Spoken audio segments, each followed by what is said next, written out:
She was brave. That's why they made her into a monster. Everyone knows her name. Nobody knows her side of the story. Medusa. Say it out loud. You already see it. Snakes, stone, a severed head. The monster. The thing Perseus had to kill to become a hero. But that's where the story starts, for everyone else. Not for me. Before any of that, she was just a woman. Mortal.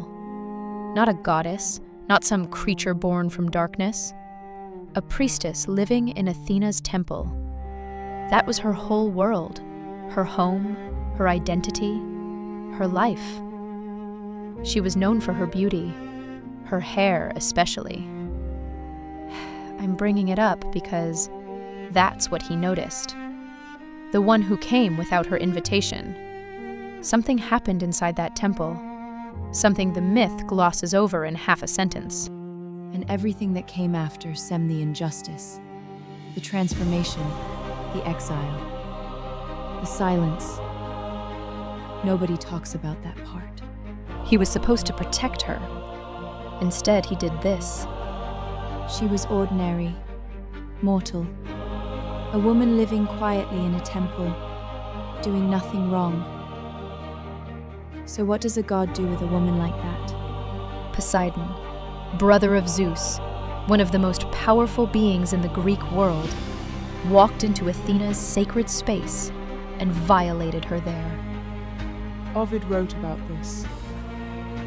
Metamorphoses, Book 4. It's the one source that goes into any real detail. And in it, Medusa speaks. She names what happened to her. Not an encounter, not a romance. She calls it what it was. Think about what that means. She could have stayed silent. In that world, silence was the safer choice by far. But she didn't take it. She raised her voice. She put a name to what he did. That took something most people never have to find in themselves. And the powerful one? He faced nothing. She did. And what they did to her next, I still can't get over it. They didn't just change her. They made sure she'd never be loved. She was harmed. Then she was brave enough to say so. And for that, she was punished. Not Poseidon. He was a god, brother of Zeus, completely untouchable. So Athena went after the easier target, the mortal woman who had already lost so much. She turned Medusa's hair into snakes. But that wasn't even the worst part. Her gaze became deadly. Anyone who looked into her eyes turned to stone. Sit with that for a second. She could never look at another person again. Never catch someone's eye across a room. Never have someone look back at her without it ending in death. The punishment didn't just change what she looked like.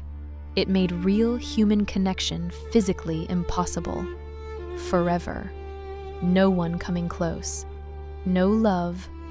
No one staying. It's like a curse burned into her body. You will never be truly known by anyone. I don't know exactly what was going through Athena's mind. But I know who walked away from this without consequence.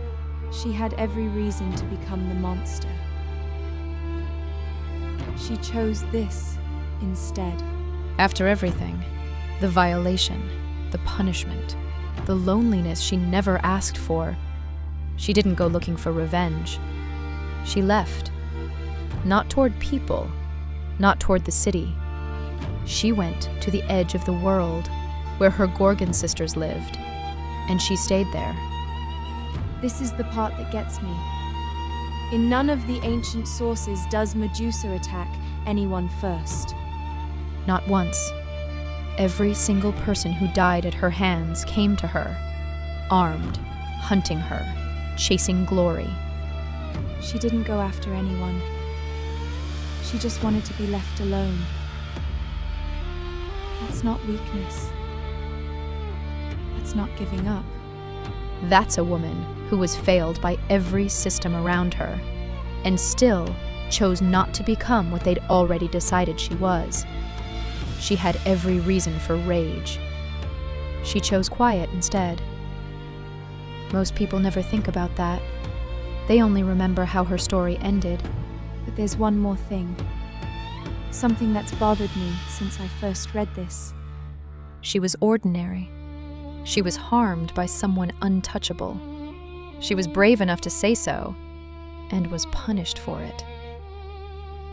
She was sentenced to total isolation, to a life where no one could ever get close.